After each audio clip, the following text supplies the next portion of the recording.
conceptual perspective to view things. People talk about a desire to be successful, all of the elements.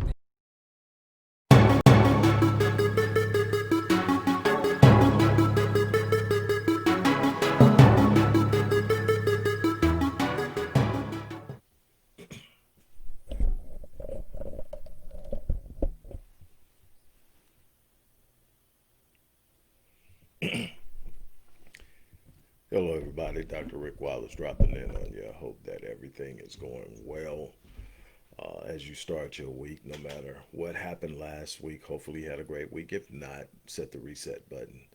I just want to drop in something I tried to get together and do earlier. Had some technical difficulties, wasn't able to get it going. I'm back to actually give that to you.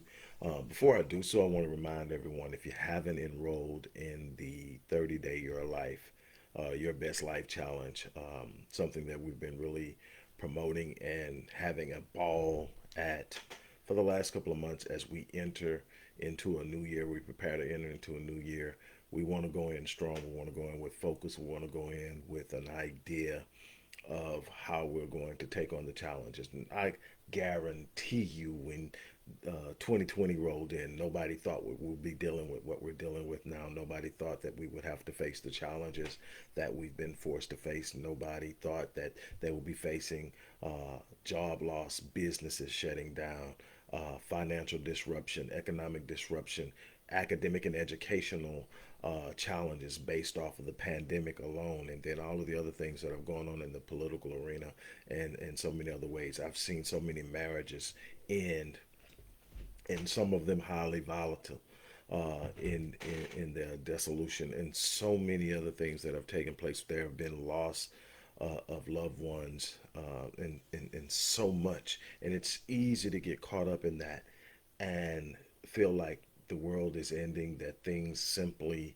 are not going to come together for you. But what I can tell you is that you have to remain focused. You have to sustain your faith. And when I talk about faith, I don't mean superficial beliefs. I mean something so anchored in your very essence that no matter what happens, you still know that you have it coming, that you can do it, that it will take place. It's not about what you can see visually. It's about what you can perceive spiritually, that you push. So I want to encourage you, go to the description box of this video or the post box, depending on where you're going to actually watch it at, or if it's on the podcast where you're going to hear it at. Go to the description box, click that link, enroll in the Your Best Life Challenge. If you don't do anything else, that alone is going to give you 30 days of focus, 30 days of power, 30 days of really truly being centered, and you'll be surprised at what you can create by way of thinking habits, behavioral habits, that will truly transform your life. So I want to encourage you to do that. I wanted to take a brief moment to sit here and share with you and talk with you about something that I have been cognizant of for some time. It's something that I've been aware of for quite a while, something that I focus on when I'm working with my clients. It's something that I focus on when people seek advice from me, and so much more. When we face challenges, it can be easy for us to look at the overwhelming burden or pressure that comes from a challenge in life, whether it's financial, whether it's relational, whether it's on the job, a career, a business. If you're trying to get something done and you're undergone, something as simple as making sure the bills are paid, there can be a proclivity to start to insert yourself into a act of desperation, and out of that desperation you find yourself in survival mode.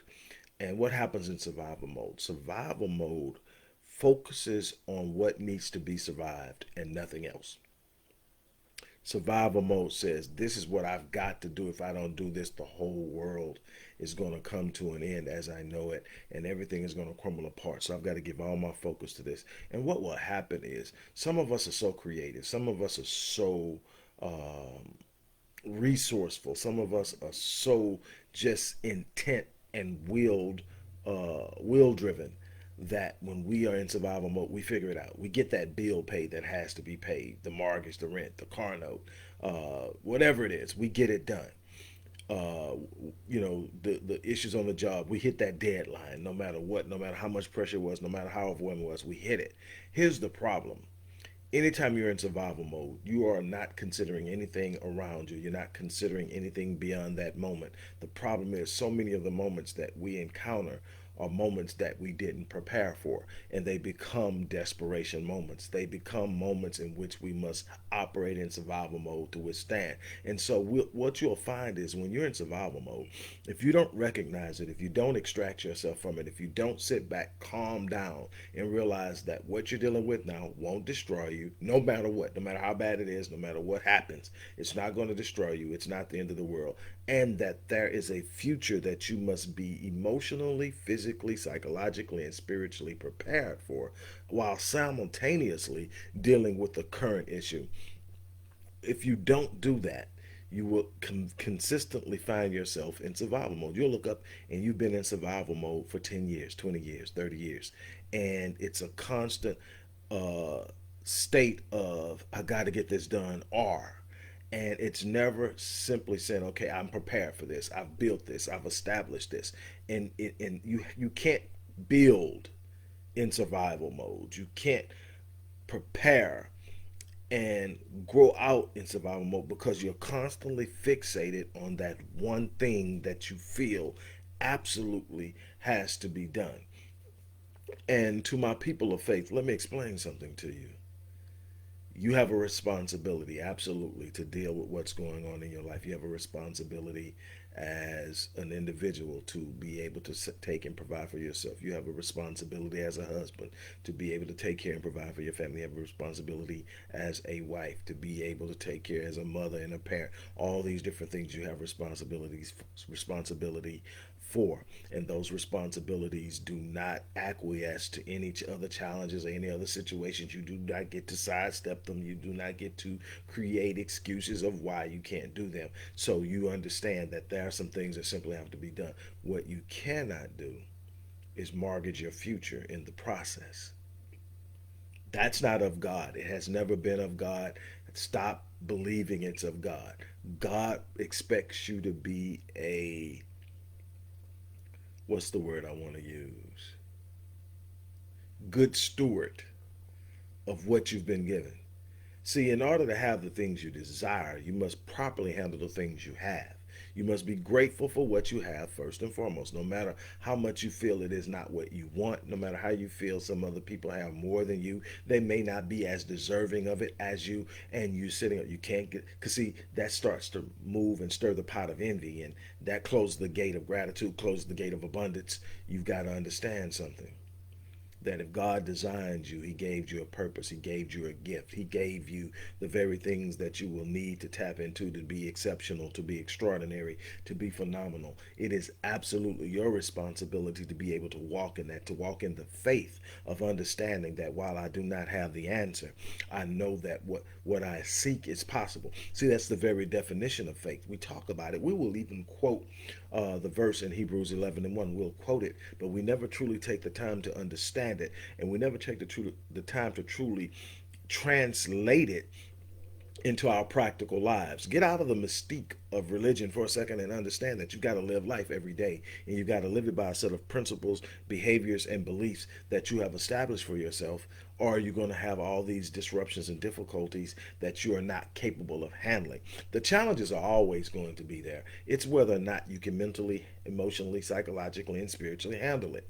Can you process it in a way that sets up and puts you in a position of power in your life? You can talk about the power of God all you want to, but if you don't see the connection between God and yourself and how that power comes through you to be acted on in your life, you're going to always find yourself underneath the throes and the pressures of life. So what happens? It says that faith is the substance. It is the very substance of everything hoped for. It is the substance of everything hoped for. It is the what? The evidence of things unseen. The things that I can't see. Faith is that. See, it doesn't become faith until I can't see it. It doesn't require faith until it doesn't work out and reason in my mind. If I can reason it in my mind, if I can see it in my normal process of rationalization, then it doesn't require faith. It simply requires action. But faith is that thing that says, beyond what I can see, there's a possibility. Beyond what I can see, there's the answer. And see, that's the beautiful thing about it. Sometimes God is expecting you to step out on faith before the answer appears. A bunch of us are looking for answers that we cannot get because we have not committed to take the first step. The first step is often taken in darkness, and then it activates the provision through the universe that God has created for us. And so, what we're sitting up waiting on, it doesn't happen. I've heard Les Brown say many times that when you are deciding to do something exceptional, extraordinary, phenomenal in your life, how you're going to do it is none of your business. You make the decision first. Most of us want to know how before we move. Most of us want how to align up with what we've always done. The problem is if you're asking God, if you're entering into and demanding of life and the universe to deliver to you something you've never had, something you've never experienced, you can't expect the new experience, the new process to be the same as the old, or you will have already acquired that thing you desire. When you are wanting something beyond what you've ever experienced, you've got to understand that it's going to come in a way you've never imagined. So you can't sit up and try to produce new realities with old processes. And that creates this frustration. That creates this constant cycle of revisiting the same reality because you're consistently trying to fix a current problem with an old solution that doesn't work on the new problem or don't work on the situation. There comes a time that you evolve and grow. You got to understand that there's going to be a level of discomfort that comes with elevation because the new process, the new place, the new situation isn't going to be familiar. And when it's not familiar, it's going to be uncomfortable because our bodies and our minds demand familiarity. So when something isn't familiar to us, it feels that's why so many of us will try to do something new and our response to it just doesn't feel right. You know how many times I hear that from a client? It just doesn't feel right because it's not familiar. Your body is automatically going to become uneasy when you enter into the world uh, of the non-familiar. It's simply not going to respond the same. You've got to tell your body that it is not the mind, it is not the brain. It doesn't determine what you do. You've got to will from here what the body does because the body will demand stuff and you'll respond to it just because of the uneasy feeling. You'll reel back in because you don't like the way it feels. The problem is you've got to push through that in order to get to where you're trying to go. You've got to push through that in order to see the things you're saying you want to see. So many people have the capacity to produce the extraordinary in their lives, but they want it in the place of comfort. You don't get exceptional out of comfort. You don't get those super gains in the gym from comfort. You're going to be uncomfortable in the gym. You're going to feel burn and pain, and you're going to be winded, and you're going to be sweating, and you're going to be fatigued when you finish and tired for a little while until your body recovers. That's where the gain takes place. That I heard Muhammad Ali once say that he doesn't count his push-ups until they start to burn. And he said, because when they start to burn is when the gain starts. Everything else is just getting you to that point. It doesn't count. And that's the thing. All the comfort and all that stuff, you can sit up and talk about starting a business. You can go get the DBA. No big deal, no discomfort. May have to wait in the line, but no real big discomfort, no risk of really losing anything. You can sit up and talk with people about what you're going to do. No big deal. But when it's time to put that money on the business, when it's time to sit up and put in those long hours, when it's time to be up at 4 and 5 o'clock, when everybody else is still asleep, when it's time to stay after 6 and 7 because everybody else is going home, is what's going to determine how well it turns out. It's got to be willing to commit to something beyond what you feel comfortable doing that's going to produce the extraordinary. That's a common saying in my industry, and it's that if you want something more than what everyone else has. You've got to be willing to do what everyone else doesn't do. You can't do what everybody else does and get anything beyond what everyone else has. You are going to find yourself constantly meandering through the maze of mediocrity, living a life of average because you're doing what everyone else is doing, which creates the average. You've got to sit up and say, you know what? I've got to deal with this, but I've got so much more I got to be prepared for. I can't allow this to consume me and sink me, or consume me and straddle me with a bunch of baggage so heavy and so distracting that I don't deal with the challenges that are coming towards me in a proactive manner in order to be ready when it hits so I can deal with it. You've got to get out of survival mode. You got to trust your relationship with the Most High. You've got to trust your design. You've got to trust that inside of you there's a gift, and that gift is powerful. That gift is what's going to produce exceptional. That gift is what's going to create opportunities. That gift is what's going to put you in front of the right people.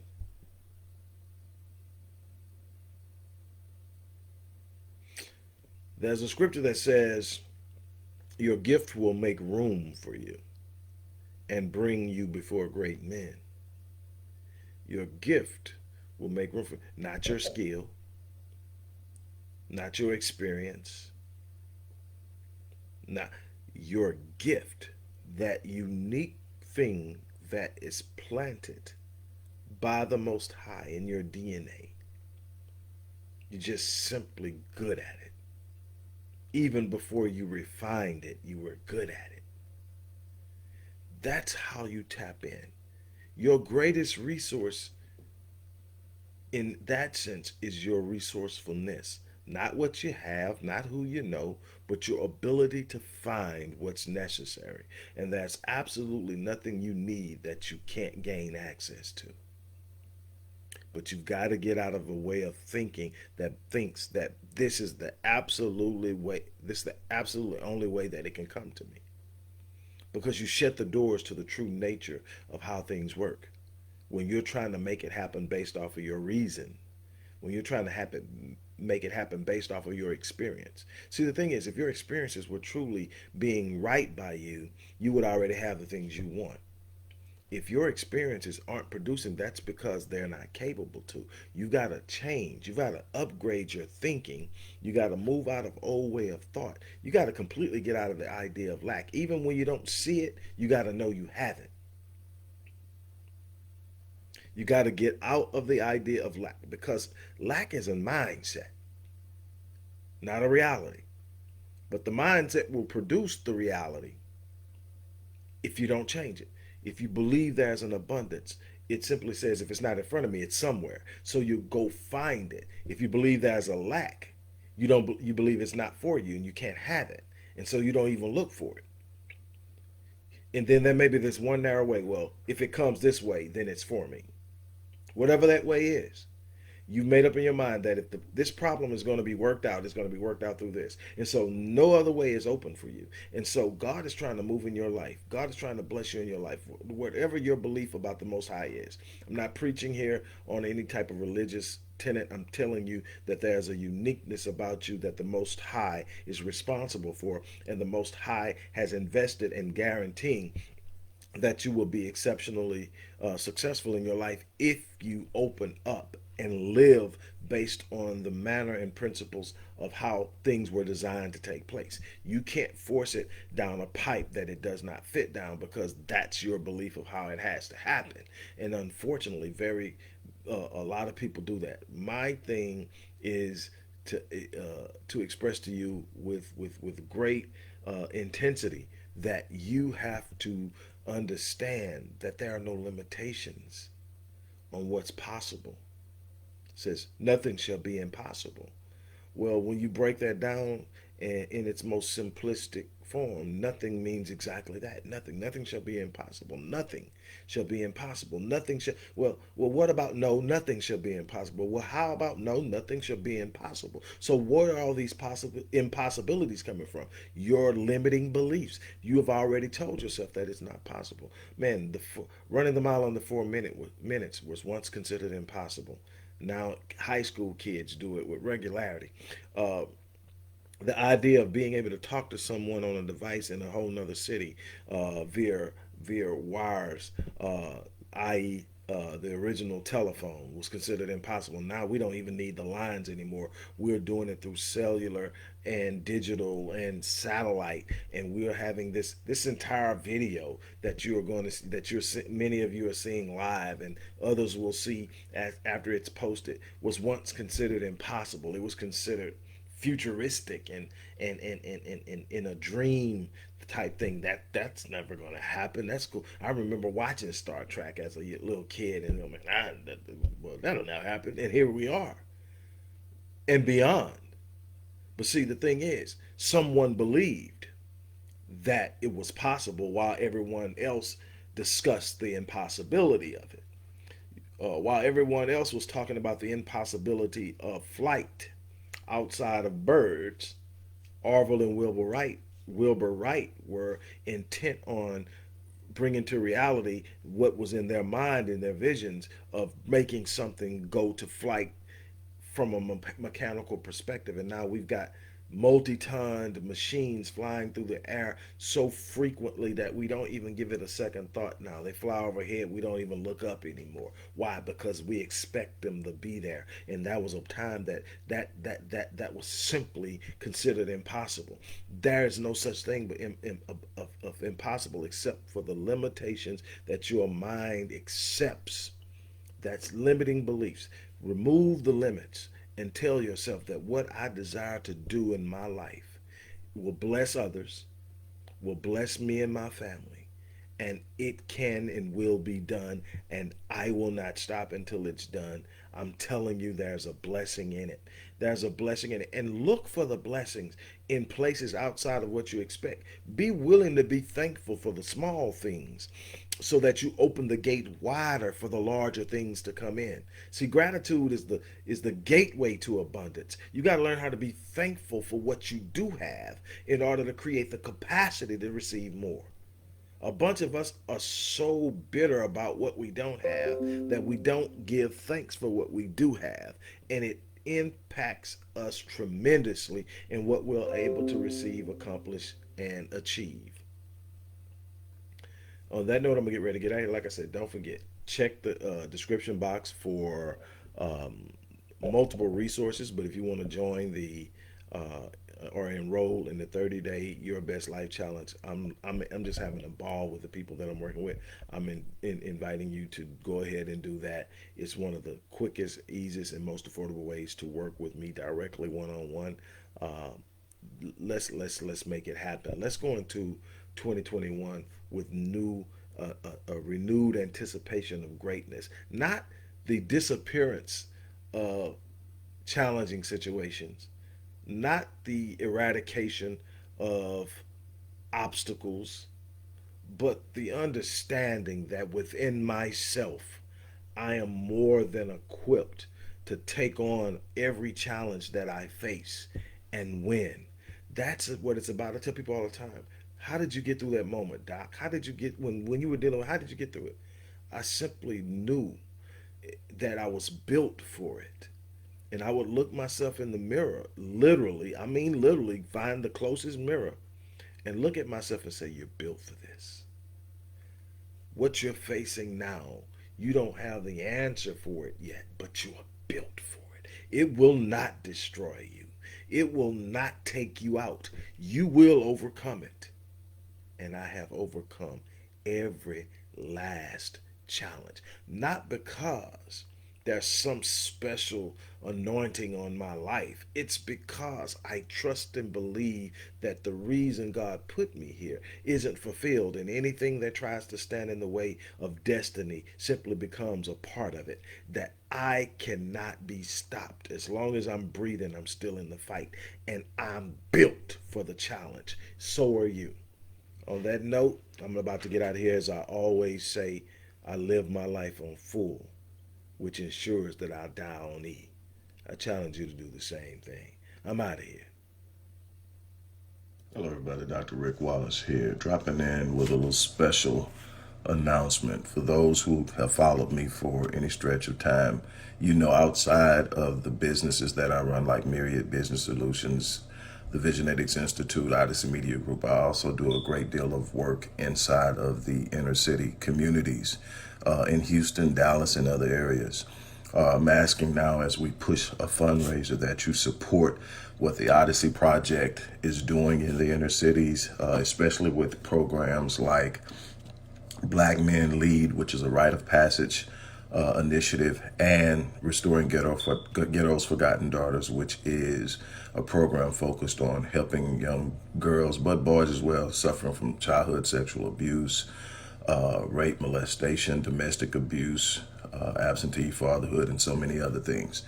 The information will be in the box. Thank you.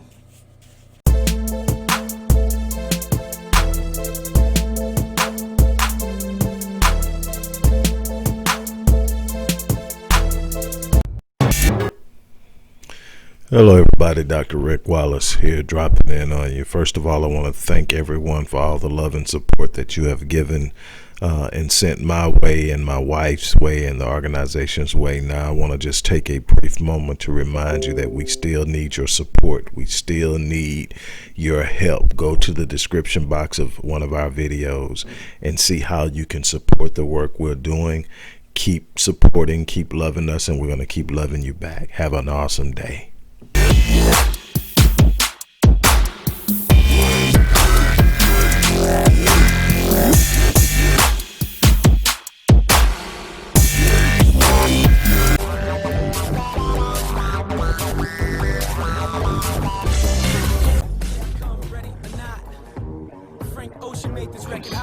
From a conceptual perspective, things people talk about it as success. All of the elements